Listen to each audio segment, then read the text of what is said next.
Meitei Khun ngaknaba-gi damak mayum-dagi thokhiba meeoi mari Lilong Police Station gi manakta leiba kunfraum dai suba Assam Rifles na phajillubadagi irang thokhre. Assam Rifles na nongmaina surakpa yauna furakpada Meira Paibi kun mapan shokle. Nupi amadi fivum khara thina sokpadagi hauzik Rims Hospital da laikanari haidi. Bahawsina hai thodo singarang nongai matung pung 12 minute kunfra rom taba adwaida thokhibani. Assam Rifles na khul ngakpa meeoi mari phakre haibagi paw tabadagi ahing yariktun laidiba Thobal Maikei gi nupi singna nongalamdai pung ahum lom tarakpa adwaida Lilong Police Station gi manakta leiba Assam Rifles ki gate da thomjinduna irang thokhe. Maduda Assam Rifles ki personnel singna nongmaina surakpa yauna furakpada Meira Paibi kun mapan asopa nangke. Asopa singa do Thobal District Hospital da pukhatuna laikanake. Thodo adugi paw mathang tanarakpadagi Lilong Arapti amade Lilong Staging lomdagi miyam amasu Lilong Police tamna thomjilaktuna irang horke. Thodo aduga mari leina Meira Paibi amana hai aikoigi khul ngakpa thokhiba sing thado u haiduna sangsilubda nupi singda Assam Rifles ki personnel singna khut tharaktuna asopa nangan kiba si yaningde.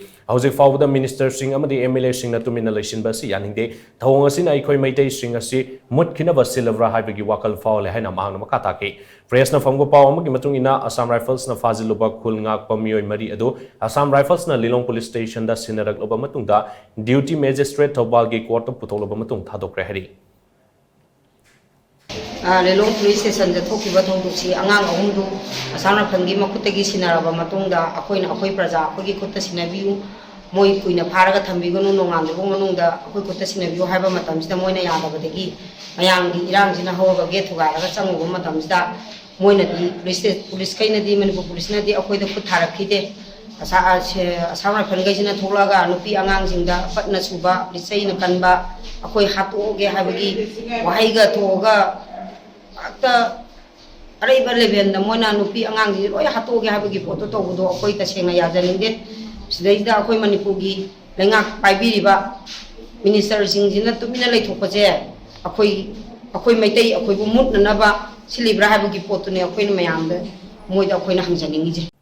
Khul ngakpa satkiba meeoi mari Lilong da leiba Assam Rifles na phajilluba adubu thadukpiyo haiduna sangsilubada Meira Paibi singda kuntraum da isuba Assam Rifles si koigi personal singna furakpadagi nupi kuntra hena sopan nangan kibagi thawong adubu yaningda fongduktuna ngasi nungtil Thawal Babu Bazar mamangda miyamna wakan pamkre.